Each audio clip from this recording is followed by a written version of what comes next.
Un milliardaire et sa fille rencontrent un garçon avec une montre identique à celle de sa femme disparue. Lorsqu'il révèle où il l'a trouvée, ils s'effondrent en larmes.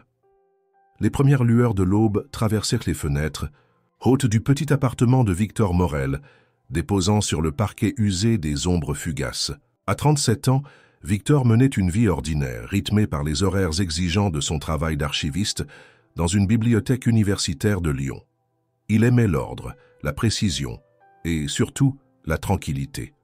Loin du tumulte, des grandes décisions ou des drames passionnels, il trouvait un certain réconfort dans la monotonie de ses journées. Chaque matin, son réveil sonnait à 6 heures précises.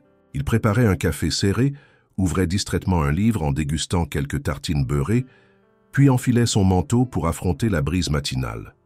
Lyon, en cette période de l'année, baignait dans une atmosphère humide et mélancolique, les façades des immeubles imbibées d'une brume persistante. Victor aimait ces matins brumeux. Ils avaient quelque chose de suspendu, comme si le temps lui accordait un instant de répit avant que la ville ne s'éveille entièrement. La bibliothèque où il travaillait était un bâtiment ancien, au charme désuet.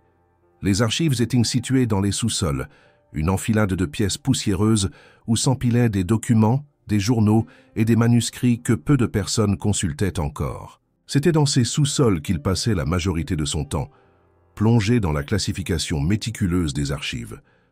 Peu de visiteurs osaient s'y aventurer, et ses rares collègues se contentaient de brèves salutations avant de retourner à leurs propres tâches.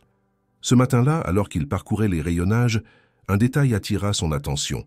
Un carton, légèrement déplacé, semblait avoir été ouvert récemment. Intrigué, il s'accroupit et l'examina, de plus près. L'étiquette jaunie indiquait une date ancienne, mais rien ne suggérait un intérêt particulier. Pourtant, une feuille dépassait légèrement du bord. Il la tira délicatement et découvrit un article de journal jauni, daté d'il y a plusieurs décennies. Le titre en gras fit frissonner Victor. Mystérieuse disparition d'un enfant à Lyon. Aucune piste après 3 mois d'enquête. Son regard parcourut rapidement les premières lignes. L'article racontait l'histoire d'un garçonnet de 7 ans, disparu sans laisser de traces. L'enquête n'avait abouti à rien, et l'affaire semblait avoir été oubliée avec le temps. Ce genre d'article n'était pas rare dans les archives, mais quelque chose dans cette affaire le troubla. Il n'aurait peut-être pas dû y prêter attention. Après tout, son travail consistait à classer, pas à enquêter. Pourtant, un détail l'obsédait, la photographie floue de l'enfant, en noir et blanc. Son visage lui semblait étrangement familier.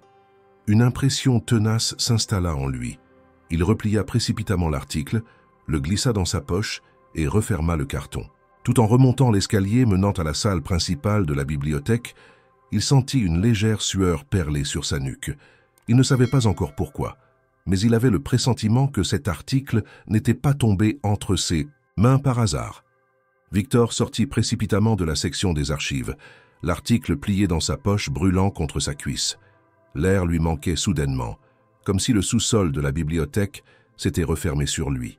Il monta les escaliers 2 par 2, jetant un regard nerveux autour de lui, en atteignant la grande salle de lecture. Quelques étudiants éparpillés parmi les longues rangées de tables de bois prenaient des notes dans un silence studieux. Loin du tumulte intérieur qui l'agitait, la scène était d'une banalité rassurante. Il se força à respirer calmement et marcha d'un pas mesuré jusqu'à son bureau, situé à l'extrémité de la pièce, près d'une fenêtre donnant sur une petite cour intérieure. Il s'installa, sortit l'article et le posa devant lui. La lumière grise du matin effleurait le papier jauni, révélant les plis marqués par le temps. Il le déplia entièrement et lut chaque ligne avec attention, essayant de comprendre pourquoi ce visage lui paraissait si étrangement familier. Le garçon s'appelait Louis Duret, âgé de 7 ans, au moment de sa disparition. Il avait disparu un matin d'automne, alors qu'il se rendait à l'école à pied dans le 3e arrondissement de Lyon. Les recherches avaient duré des mois, mais aucune trace de l'enfant n'avait jamais été retrouvée. L'article mentionnait la détresse de la famille, les battues organisées dans les environs, l'absence totale de témoins fiables. Une disparition inexpliquée, l'une de ces affaires classées qui, avec le temps, s'étiolent dans l'oubli collectif. Victor sentit son estomac se nouer, ce visage, ses traits enfantins. ce regard sur la photographie. Il connaissait ce regard, ou du moins, il avait l'impression de l'avoir déjà vu. Mais où? Impossible de mettre le doigt dessus. Était-ce une simple impression, un caprice de son cerveau cherchant à établir des liens là où il n'y en avait pas? Il passa une main sur son visage, tentant de chasser cette sensation dérangeante. Peut-être que ce n'était rien. Peut-être que ce document avait été laissé là par un collègue ou un étudiant curieux, sans intention particulière. Après tout, il arrivait que des personnes intéressées par des faits divers viennent fouiller dans les archives pour leurs recherches. Mais alors, pourquoi ce sentiment de malaise grandissant? Incapable de se concentrer sur son travail, Victor passa le reste de la matinée à errer mentalement autour de cette découverte. Lorsqu'il quitta la bibliothèque pour sa pause déjeuner, il décida de marcher un peu dans le centre-ville, espérant que l'air frais l'aiderait à organiser ses pensées. Il déambula sans but précis, les mains enfoncées dans les poches de son manteau, jusqu'à ce qu'il se retrouve face à un café qu'il connaissait bien. Il entra, salua distraitement le serveur et s'installa à une table près de la vitrine. Il sortit son téléphone et fit une recherche rapide sur Louis Duret, disparition Lyon. Plusieurs articles anciens apparurent, mais rien de nouveau. Juste ce que mentionnait déjà l'article qu'il avait trouvé. Cependant, un détail attira son attention. Un article publié quelques années après la disparition évoquait la douleur des parents et leur décision de quitter Lyon peu après l'échec de l'enquête. Ils avaient tout abandonné, incapables de vivre dans une ville emplie de souvenirs douloureux. Aucun des deux n'avait jamais donné d'interview après cela. Ils s'étaient volatilisés, tout comme leur fils. Victor sentit un frisson remonter le long de sa colonne vertébrale. Pourquoi cela le troublait-il autant? Il n'avait aucun lien avec cette affaire, du moins aucun dont il ait conscience.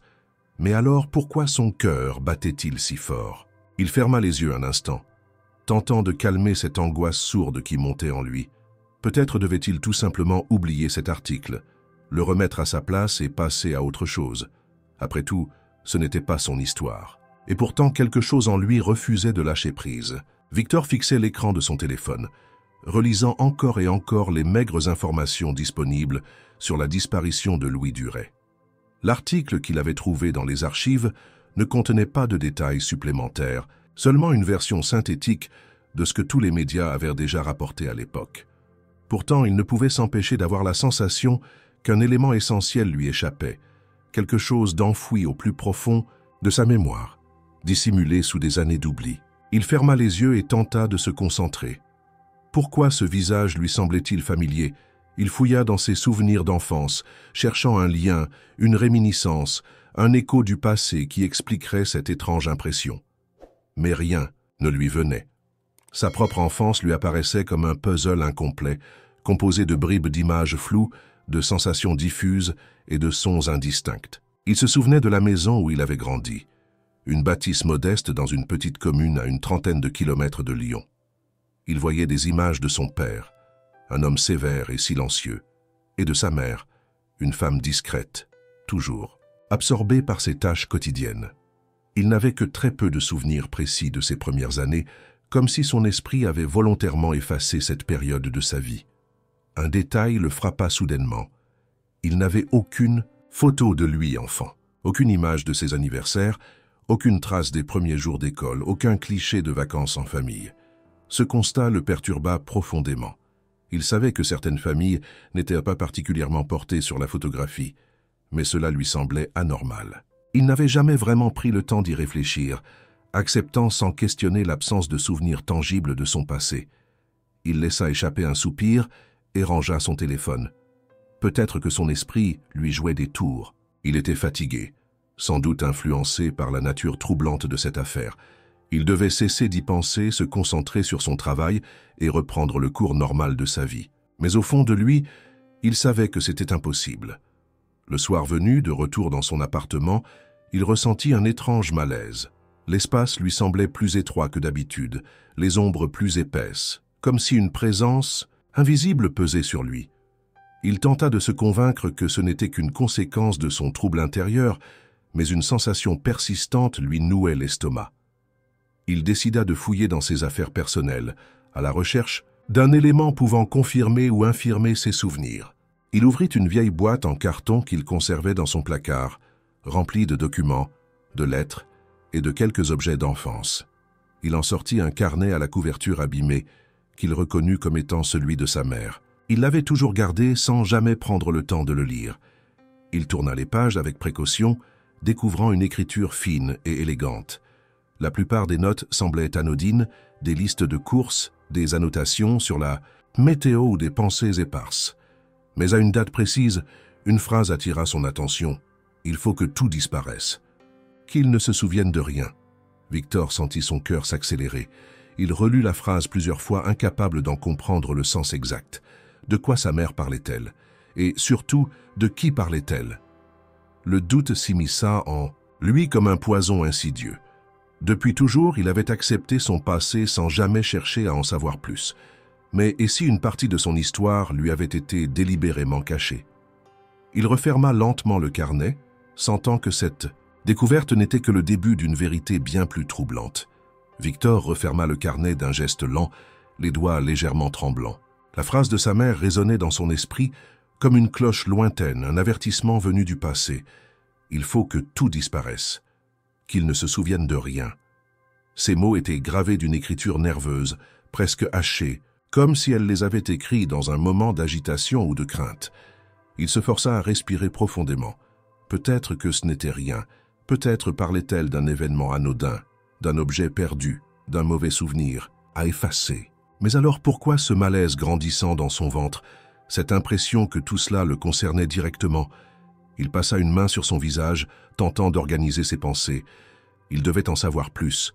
Il vida entièrement la boîte, en carton, retournant chaque document, chaque lettre, chaque bout de papier à la recherche du moindre indice. Mais il n'y avait rien d'autre. Pas une seule photographie d'enfance, pas un seul certificat de naissance ou document officiel prouvant son identité avant l'adolescence. Il savait qu'il avait grandi sous le nom de Victor Morel, mais une pensée insidieuse lui traversa l'esprit. Et si ce n'avait pas toujours été son vrai nom? Le lendemain matin, il arriva à la bibliothèque plus tôt que d'habitude. Il attendit que ses collègues soient occupés avant de descendre discrètement dans la section des Archives. Son obsession ne cessait de croître, et il savait qu'il ne pourrait pas se concentrer tant qu'il n'aurait pas trouvé de réponse. Il se dirigea directement vers la boîte contenant l'article sur la disparition de Louis Duret. Cette fois, il prit le temps d'examiner chaque document à l'intérieur. Parmi les vieux journaux, il trouva un autre article, publié quelques semaines après le premier. Les enquêteurs privilégièrent désormais la piste de l'enlèvement. Victor parcourut le texte avec avidité. Selon les informations officielles, aucune demande de rançon n'avait jamais été reçue par la famille, ce qui écartait l'hypothèse d'un kidnapping motivé par l'argent. En revanche, certains témoins avaient affirmé avoir vu un homme rôder près de l'école du garçon les jours précédant sa disparition. Malheureusement, les descriptions étaient vagues et contradictoires. Il sentit un frisson lui parcourir l'échine. Cet homme inconnu avait-il réellement un lien avec l'affaire? Et si oui, qu'était-il arrivé à l'enfant après son enlèvement? Une autre idée plus terrifiante encore lui vint à l'esprit. Et si cet enfant, Louis Duret, c'était lui? Victor recula d'un pas, comme si cette pensée pouvait prendre une forme tangible et l'assaillir. C'était insensé, il n'avait aucune preuve, juste une intuition, un malaise diffus, et cette impression obsédante que son passé contenait, des trous béants. Il devait vérifier. Le soir même, après sa journée de travail, il se rendit à la mairie de son quartier pour demander une copie de son acte de naissance.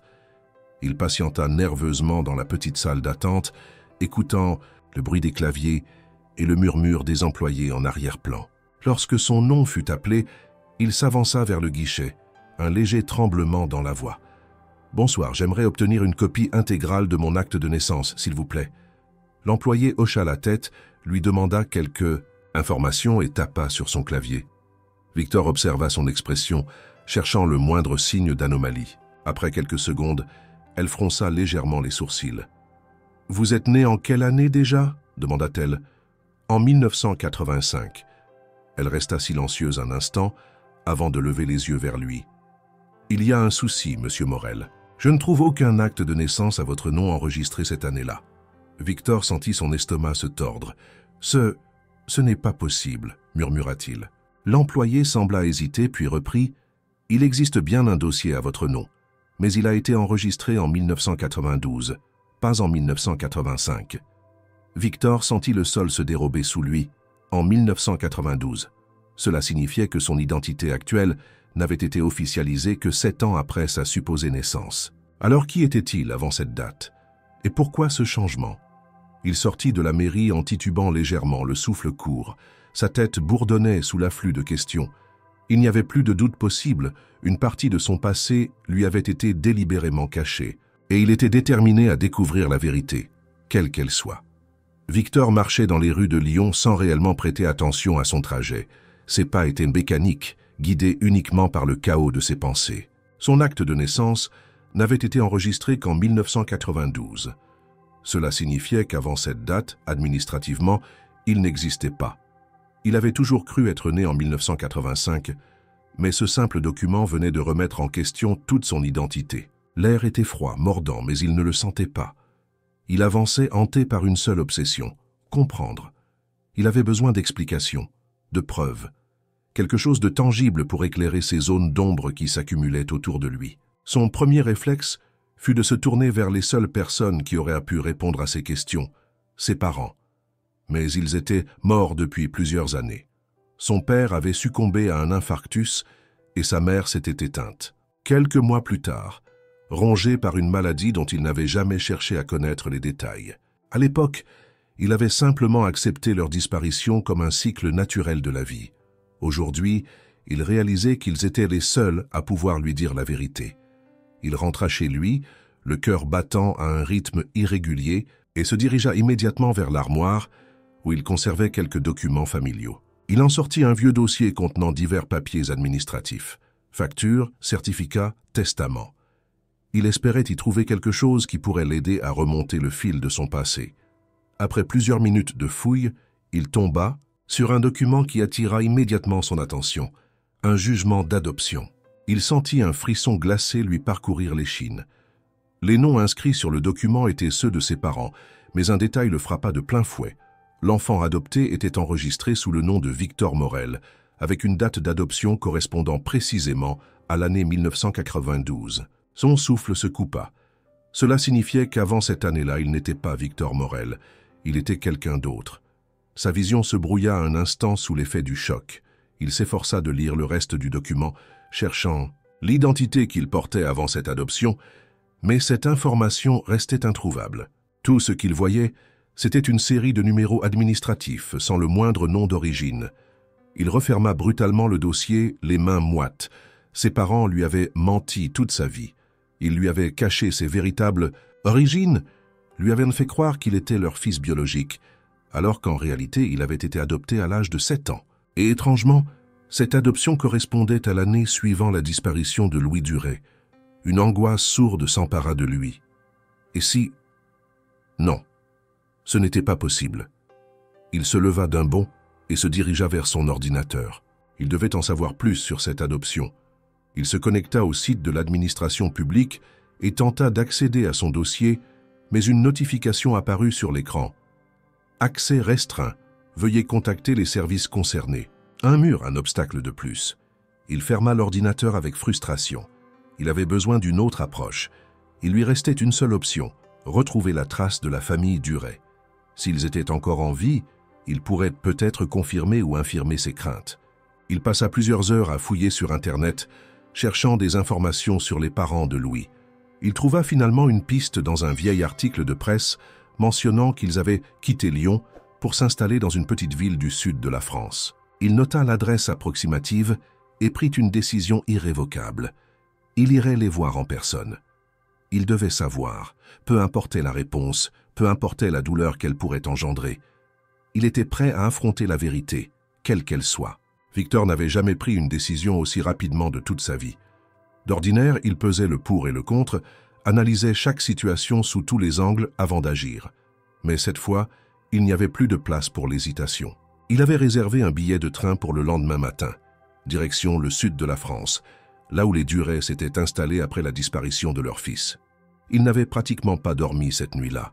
Allongé sur son lit, les yeux rivés au plafond, il revoyait les fragments flous de son enfance, tentant de recoller les morceaux d'un passé qui lui échappait. Il espérait que cette rencontre lui apporterait enfin des réponses. Le voyage. Entrain fut long et silencieux. Il observait le paysage défiler par la fenêtre, son esprit en perpétuelle ébullition. Il se demandait comment ces gens allaient réagir en voyant un inconnu débarquer chez eux pour évoquer une tragédie vieille de près de 30 ans. Et surtout, il craignait la réponse qu'il pourrait lui donner. Après plusieurs heures de trajet et un changement de correspondance, il arriva dans une petite ville paisible, bordée de collines et de vignobles. L'atmosphère y était bien différente de celle de Lyon, plus douce, plus sereine. Mais Victor n'était pas là, pour profiter du décor. Il consulta l'adresse qu'il avait notée et marcha jusqu'à une maison modeste à l'écart du centre-ville. Devant le portail en fer forgé, il hésita une seconde avant de sonner. Un bruit de pas se fit entendre, et la porte s'ouvrit sur une femme d'une 60aine d'années. Ses cheveux gris étaient attachés en un chignon simple, et son visage portait les marques du temps et des épreuves. « Oui » demanda-t-elle d'une voix méfiante. Victor sentit son estomac se contracter. Il rassembla son courage et prononça doucement. « Madame Duret ?» Elle fronça les sourcils. « Oui, c'est bien moi. » Il avala sa salive avec difficulté avant de murmurer. « Je suis désolé de venir ainsi à l'improviste. Mon nom est Victor Morel, et j'ai des questions à vous poser au sujet de votre fils Louis. » Le visage de la femme se figea. Ses traits, déjà marqués par l'âge, se tendirent brusquement comme si elle venait de voir un fantôme. Pendant un instant, elle resta immobile, les lèvres légèrement tremblantes. Puis, sans un mot, elle referma la porte. Victor resta planté là, interdit. Il s'attendait à ce que cette conversation soit difficile, mais pas à un rejet aussi brutal. Il hésita puis frappa de nouveau. « S'il vous plaît, Madame Duret, je sais que cela fait longtemps et je comprends que ce soit douloureux, mais j'ai vraiment besoin de vous parler. » Un silence pesant s'installa.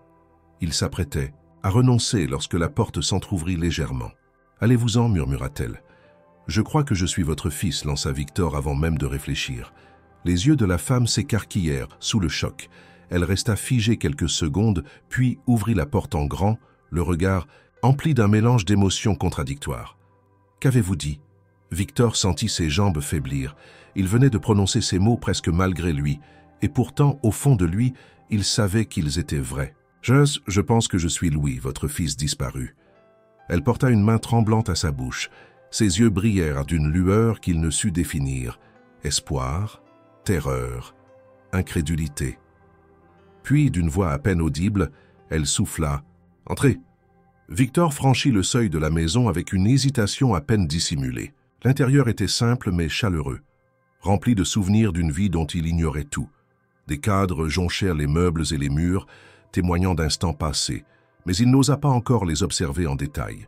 Il sentait que chaque image contenait une histoire qu'il n'était peut-être pas prêt à entendre. Madame Duret referma la porte derrière lui sans un mot et lui fit signe de s'asseoir dans un petit salon. Elle resta debout un instant, le détaillant, avec une intensité qui le mettait mal à l'aise. Il savait ce qu'elle cherchait. Un signe, une preuve, quelque chose dans ses traits ou son regard qui confirmerait ou infirmerait ses craintes.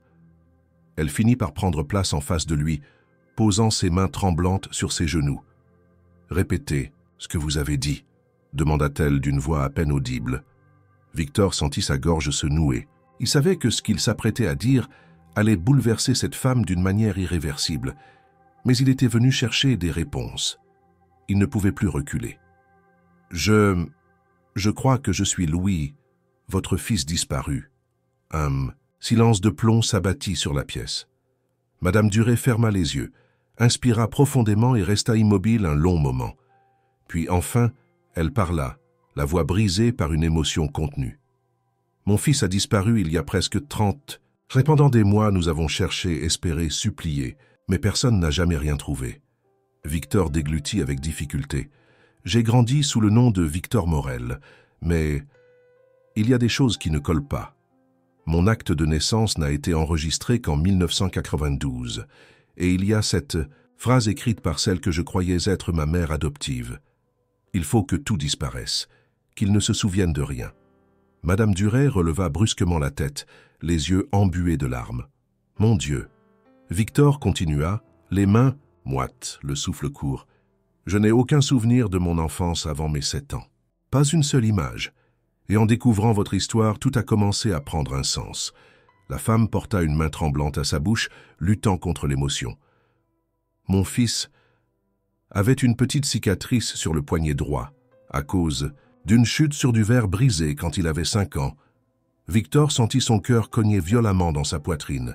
Il releva lentement sa manche et exposa son poignet. Une fine cicatrice, à peine visible mais bien réelle, traversait sa peau. Madame Duret éclata en sanglots. « C'est toi !» Victor sentit son monde vaciller. Il aurait dû ressentir du soulagement, une forme de clarté après tant de doutes. Mais à la place, c'était une peur viscérale qui s'emparait de lui. Car si cela était vrai, cela signifiait que toute sa vie était un mensonge. « Taiki m'a enlevé !» souffla-t-il d'une voix blanche. Madame Duret essuya ses larmes, cherchant à reprendre son souffle. La police n'a jamais trouvé de coupable. Il y avait une piste, un homme qui avait été aperçu près de l'école, de Louis plusieurs fois. Mais il n'a jamais été identifié. Victor sentit un frisson glacé parcourir son échine. Mes parents adoptifs avaient-ils un lien avec lui? Madame Duret secoua la tête. Je ne sais pas. Mais si tu as grandi sous une autre identité, cela signifie que quelqu'un a tout fait pour te faire disparaître et te recréer sous un autre nom. Victor se sentit défaillir. Sa propre existence venait de se transformer en énigme. Pourquoi? Pourquoi aurait-on fait ça? Madame Duret le fixa avec une intensité bouleversante. C'est ce que nous devons découvrir, ensemble. Victor se sentait pris au piège d'une réalité qui n'avait jamais été la sienne. Il n'était plus Victor Morel, archiviste à Lyon, mais Louis Duret, un enfant disparu il y a près de 30 ans. Il ne savait plus qui il était réellement. Son existence entière venait d'être renversée en l'espace de quelques heures. Madame Duret, encore bouleversée, s'était levée pour aller chercher un album photo. Lorsqu'elle revint, ses mains tremblaient légèrement, tandis qu'elle déposait le lourd recueil sur la table basse. D'un geste lent, elle tourna les pages jusqu'à ce qu'une image attire immédiatement l'attention de Victor. Un petit garçon d'environ 6 ans, souriant sous un rayon de soleil, les cheveux en bataille et le regard pétillant d'innocence. Son cœur se serra. Il n'avait aucun souvenir de cette image, et pourtant, il ne pouvait nier l'évidence. C'était lui. « C'est la dernière photo que nous avons de toi », murmura Madame Duret, la voix brisée. Elle a été prise quelques jours avant ta disparition. Victor passa un doigt hésitant sur le cliché, comme s'il pouvait y retrouver une sensation enfouie, un éclat de mémoire oublié. Mais rien ne lui revint. C'était comme s'il observait un étranger, un enfant dont il connaissait le visage, mais pas l'histoire. « Vous n'avez jamais eu de suspect ?» demanda-t-il, tentant de garder son sang-froid. Madame Duret hocha la tête, le regard perdu. La police a suivi plusieurs pistes, mais elles n'ont mené à rien. La seule chose qui est revenue dans le rapport, c'était cet homme qui rôdait près de ton école. Personne ne savait qui il était. Victor ferma les yeux un instant, essayant de donner un sens à ce qu'il venait d'apprendre. « Et mes parents adoptifs, vous les connaissiez ?» Madame Duret sembla hésiter.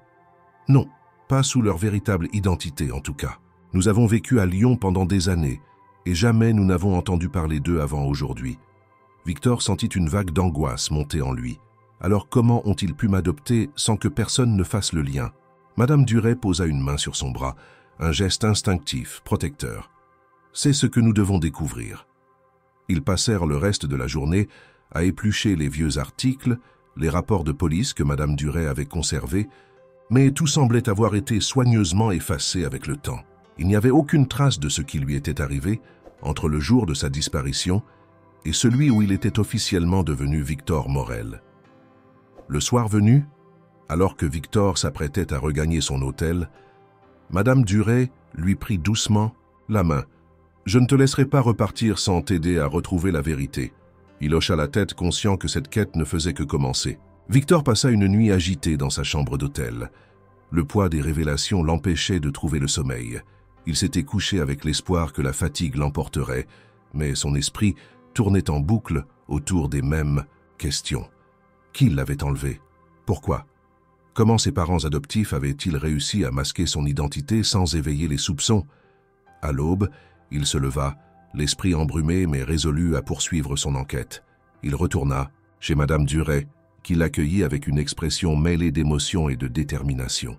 Elle avait passé la nuit à fouiller ses vieux cartons et avait retrouvé des documents liés à l'enquête de l'époque.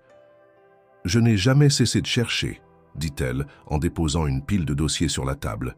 « Même après toutes ces années, j'espérais encore. » Victor s'assit en face d'elle et ouvrit un premier dossier. À l'intérieur, des copies de rapports de police, des coupures de journaux et des notes griffonnées par Madame Duret elle-même. Il parcourut les pages avec une concentration fébrile, cherchant un détail qu'il aurait pu manquer. Un élément attira immédiatement son attention. « Il y a un trou dans la chronologie », remarqua-t-il en pointant du doigt une ligne du rapport de police. « Vous avez signalé ma disparition en octobre 1985, mais la première vraie piste suivie par la police date de janvier 1986. Madame Duret acquiesça lentement. « Oui, pendant 3 mois, il n'y a eu aucun indice, aucun témoin crédible, aucune demande de rançon. C'était comme si tu t'étais volatilisé. » Victor fronça les sourcils. « Et après cette période de silence, qu'est-ce qui a fait redémarrer l'enquête ?» Madame Duret feuilleta les pages et retrouva un article de presse daté de janvier 1986. Un appel anonyme a été reçu par la police. Quelqu'un prétendait avoir vu un enfant ressemblant à Louis dans une petite ville au nord de Lyon. Victor lut le passage plusieurs fois. L'appel provenait d'un téléphone public. L'identité de l'appelant n'avait jamais été découverte. « Vous avez suivi cette piste ?»« Oui, » répondit Madame Duret. « Mais quand la police est arrivée, il n'y avait plus rien. Aucun enfant correspondant à ta description. » Victor resta pensif. Si quelqu'un a appelé, c'est qu'il savait quelque chose. Il replongea dans les dossiers, cherchant un lien entre cet appel et son adoption en 1992.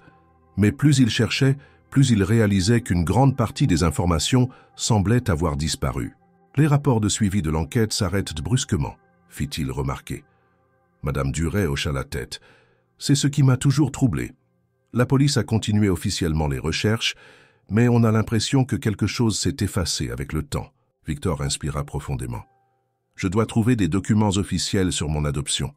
Il y a forcément un dossier quelque part. » Madame Duret approuva. « Commençons par là. » Ils passèrent la journée à éplucher les archives en ligne et à passer des coups de téléphone, mais chaque tentative se soldait par une impasse. Son dossier d'adoption semblait entouré d'une épaisse couche de bureaucratie, comme si quelqu'un avait délibérément brouillé les pistes. Alors que la nuit tombait, Victor s'adossa à sa chaise épuisé mais plus déterminé que jamais. Si tout a été effacé, c'est que quelqu'un avait une raison de le faire. Madame Duret le fixa avec gravité. Et nous devons découvrir qui. Victor n'avait jamais imaginé que sa propre identité pourrait être un mystère à résoudre. Toute sa vie, il s'était cru un homme ordinaire, avec une enfance banale et des souvenirs qui, même flous, lui semblaient appartenir. Mais à présent, il comprenait que sa mémoire était un livre dont plusieurs chapitres avaient été arrachés. Il n'était pas Victor Morel. Il ne l'avait jamais été. Depuis des heures, lui et Madame Duret fouillaient les archives, cherchant désespérément un document, une trace, un indice sur les circonstances de son adoption. Mais tout semblait avoir été effacé, comme si quelqu'un avait voulu que cette vérité ne soit jamais découverte. « Il y a forcément un dossier quelque part », murmura Victor en massant ses tempes. « Personne ne peut disparaître, puis réapparaître, avec une nouvelle identité, sans qu'il n'y ait un enregistrement officiel. » Madame Duret acquiesça lentement. Les procédures d'adoption sont complexes et impliquent toujours des documents légaux. Si ton adoption a été faite dans les règles, il doit y avoir une trace quelque part. Victor réfléchit. Il existe des archives nationales pour les adoptions, mais l'accès est restreint aux familles et aux personnes concernées. Tu es concerné, fit remarquer Madame Duret. Oui, mais si mon adoption a été falsifiée, il est possible que mon dossier soit classé ou modifié pour ne pas être consultable. Un silence pesant s'installa. Ils savaient tous les deux que ce qu'ils cherchaient n'était pas une simple affaire administrative. Quelqu'un, quelque part, avait orchestré tout cela. « Il faut essayer », insista Madame Duret. Ils se rendirent au service de l'état civil de la ville. Mais comme Victor l'avait redouté, son dossier était inaccessible. Lorsqu'il en fit la demande, l'employé le regarda avec un froncement de sourcils. « Je suis désolé, monsieur Morel, mais votre dossier est classé confidentiel. » Victor sentit un frisson lui parcourir l'échine. « Confidentiel ? Pourquoi ? » « Je ne peux pas vous donner cette information, » répondit l'employé d'un ton neutre. Victor insista. « C'est mon dossier. J'ai le droit de savoir. » L'homme sembla hésiter, jetant un coup d'œil autour de lui avant de murmurer « Ce que je peux vous dire, c'est que la restriction ne vient pas de nos services. Elle a été imposée il y a plusieurs années par une autre administration. » « Laquelle ?» L'employé secoua la tête. « Je suis désolé, mais je ne peux rien vous dire de plus. » Victor sortit du bâtiment avec un mélange de frustration et de terreur. Son dossier d'adoption n'était pas seulement introuvable, il avait été volontairement verrouillé. Cela signifiait qu'il représentait une menace pour quelqu'un. Madame Duret posa une main sur son bras. « Nous devons trouver qui a orchestré tout cela. » Victor hocha la tête. « Et la seule façon d'y parvenir, c'est de remonter jusqu'aux personnes qui m'ont adopté. » Un silence s'installa. Tous deux savaient ce que cela impliquait, découvrir la vérité sur ceux qui s'étaient fait passer pour ses parents et comprendre leur rôle dans ce mensonge. Il prit une profonde inspiration. Il est temps de retourner à Lyon. Le voyage de retour à Lyon fut silencieux. Assis près de la fenêtre du train, Victor regardait défiler le paysage sans réellement le voir. À ses côtés, Madame Duret restait immobile, les mains jointes sur ses genoux, plongée dans ses propres pensées. Il y a quelques jours encore, Victor pensait être un simple archiviste, un homme sans histoire. Aujourd'hui, il se rendait compte qu'il n'était qu'un fantôme dont l'existence avait été réécrite. Quelqu'un avait voulu qu'il oublie. Quelqu'un avait fait en sorte qu'il disparaisse sous une nouvelle identité. Il n'avait qu'un seul moyen d'obtenir des réponses, retrouver ceux qu'il avait appelés toute sa vie ses parents adoptifs. Lorsqu'il arriva à Lyon, la ville lui parut différente, plus froide, plus oppressante. Il connaissait ses rues, ses immeubles, ses places, et pourtant, tout lui semblait étranger. Comme s'il voyait sa propre existence sous un prisme nouveau. Madame Duret logea dans un petit hôtel proche du centre-ville, tandis que Victor retournait dans son appartement. Il y pénétra avec une étrange appréhension, comme s'il s'attendait à y trouver des ombres du passé dissimulées dans chaque recoin. Il n'avait jamais pris le temps de vraiment fouiller les affaires laissées par ses parents adoptifs après leur décès. Peut-être par respect, ou peut-être parce qu'une part de lui avait toujours eu peur d'y découvrir quelque chose d'inattendu. Ce soir-là, il n'avait plus le choix. Il ouvrit les placards, sortit les cartons poussiéreux entreposés depuis des années et commença à fouiller. Des documents, des factures, des souvenirs de voyage. Tout semblait normal, anodin, jusqu'à Sam, ce qu'il tombe sur une enveloppe jaunie, dissimulée au fond d'une vieille malle. Il l'ouvrit avec précaution et en sortit plusieurs feuilles manuscrites. Nous avons fait ce qu'il fallait. Nous l'avons protégé. Ils ne doivent jamais savoir. Victor sentit son souffle se bloquer. Il ne doit jamais se souvenir. Ses mains tremblaient. Il continua à lire, le cœur battant à tout rompre. Si un jour il commence à poser des questions, nous devrons agir. Il referma brusquement la lettre. Tout était clair maintenant. Ses parents adoptifs n'étaient pas de simples sauveurs. Ils savaient. Ils avaient toujours su. Et quelqu'un, quelque part, ne voulait pas qu'il découvre la vérité. Victor resta figé, la lettre tremblant entre ses doigts. Chaque mot résonnait en lui comme un coup de poignard. Nous avons fait ce qu'il fallait. Nous l'avons protégé. Il ne doit jamais se souvenir. Ses parents adoptifs n'avaient pas seulement caché son passé, ils avaient activement participé à son effacement. Son souffle était court. Il sentait la sueur perler sur sa nuque, tandis que son esprit tentait d'assembler les morceaux du puzzle. Pourquoi avait-il fait cela? De qui parlait-il dans cette lettre? Qui étaient ces îles dont il ne devait jamais se souvenir? Il plongea de nouveau dans la malle, cherchant d'autres documents susceptibles de l'éclairer. Sous une pile de vieux vêtements, il trouva un petit carnet noir usé par le temps. En l'ouvrant, il reconnut immédiatement l'écriture de celle qu'il avait toujours appelée sa mère. Les premières pages étaient remplies de notes anodines sur leur quotidien, des listes de courses, des rappels de rendez-vous médicaux. Mais à mesure qu'il avançait dans sa lecture, les mots devinrent plus troublants. Il a eu un cauchemar cette nuit.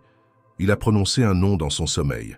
Je ne sais pas s'il s'en souvient au réveil, mais je dois rester vigilante. Victor sentit un frisson glacé lui parcourir l'échine. Il tourna les pages fébrilement. Il pose des questions sur son enfance. Je lui ai dit que nous avions perdu les photos dans un incendie. Il n'a pas insisté, mais je crains que ce ne soit qu'une question de temps. Un incendie. Il n'avait jamais entendu parler d'un incendie dans leur maison. C'était un mensonge de plus. Il continua sa lecture, ses mains moites glissant sur le papier. Si jamais il découvre la vérité, nous ne pourrons plus le protéger. Nous avons juré de le garder à l'abri. Mais pour combien de temps encore?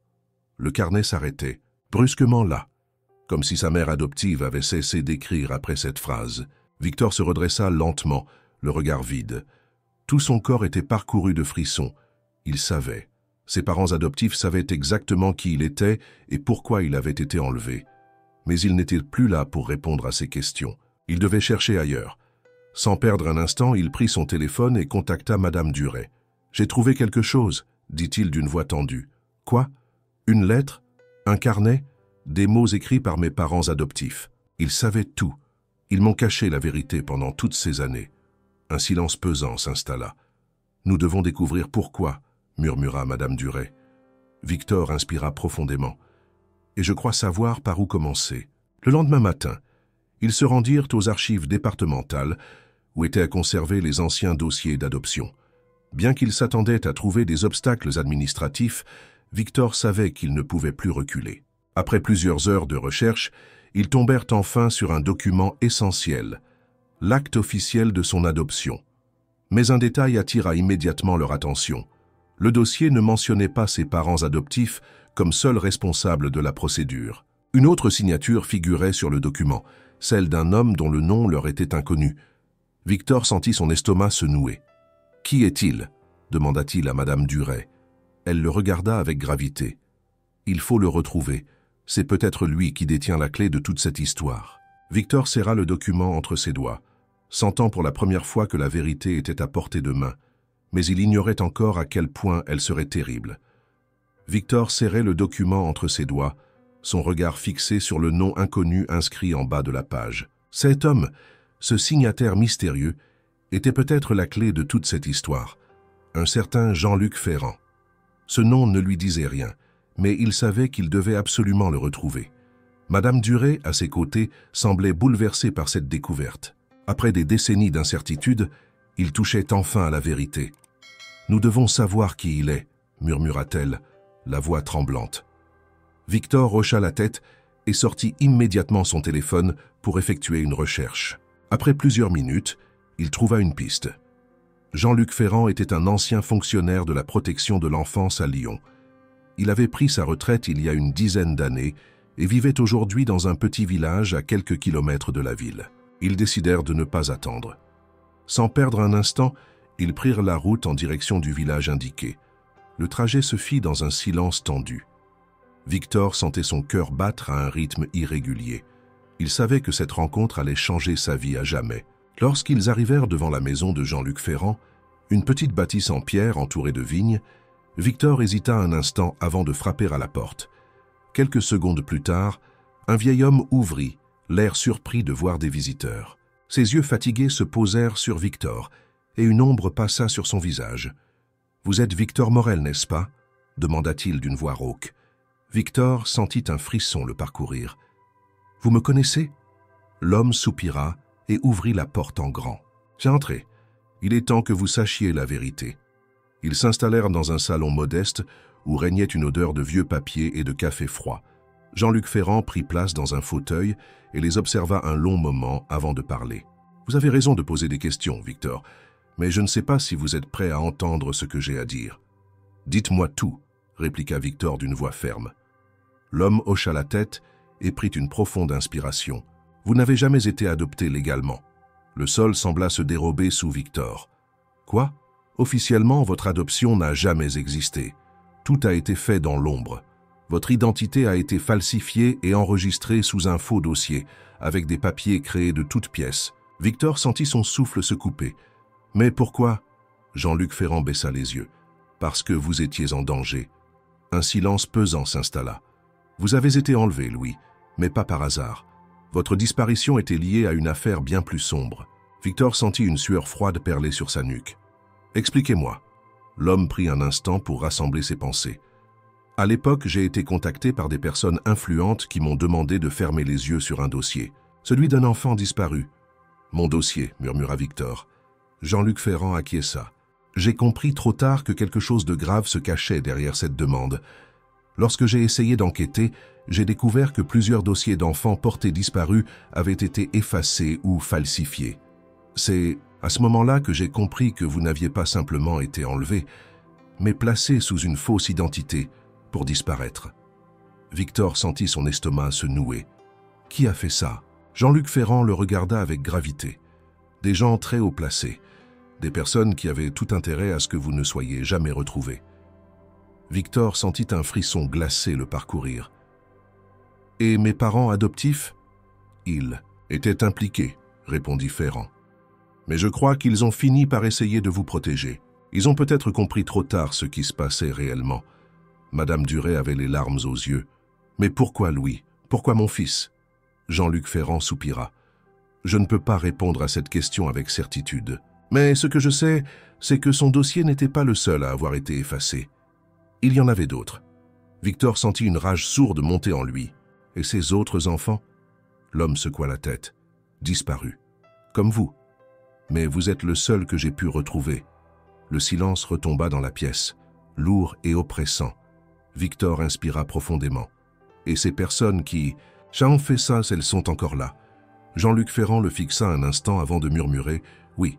Et si vous continuez à chercher, elles finiront par le savoir. » Victor savait qu'il n'avait plus le choix. Il devait continuer. Peu importe. Le danger. Il voulait la vérité. Et il ne s'arrêterait plus avant de l'avoir entièrement dévoilée.